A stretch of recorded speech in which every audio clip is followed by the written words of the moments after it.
Kenapa kalau pergi tengok wayang mesti orang makan popcorn? Agaknya kenapa So untuk topik hari ni aku nak cerita pasal satu jenama popcorn. Pernah tak korang kenal satu produk popcorn jenama Sparkles? Tapi ramai belum tahu siapa pemilik dia.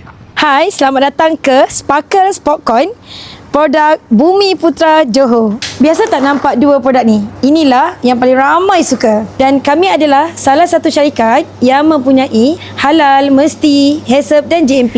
Paling penting, pelanggan akan terima produk yang berkualiti. Jadi bagi diorang ni, SOP adalah satu kewajipan untuk memastikan kualiti makanan yang lebih terjamin dan produk yang halal serta bersih. Kalau ikutkan dari segi pasaran, sebenarnya produk Sparkles ni dah lama berada di pasaran. Adakah anda semua kenal tentang produk ini? Jom kita kenal lebih dalam tentang produk Sparkles. Kebiasaannya, bila kita sebut pasal popcorn, ramai yang tahu tentang flavor caramel. Tapi yang sebenarnya, diorang ni ada banyak jenis flavor. Cuma ramai tak tahu. Antaranya popcorn coklat, popcorn salted egg dan yang paling unik adalah popcorn wasabi. Pernah tak korang makan? Ramai takut nak makan popcorn sebab manis. Tapi diorang punya ni kurang manis tau. Tapi sekarang come out dengan produk inovasi baru iaitu aiskrim makan dengan popcorn kat atas tambah dengan coklat caramel. Sejuk digabungkan dengan manis dan rangup. By the way, kalau kau datang nak beli walk-in pun tak ada masalah. Boleh je datang. Tapi zaman dah mudah.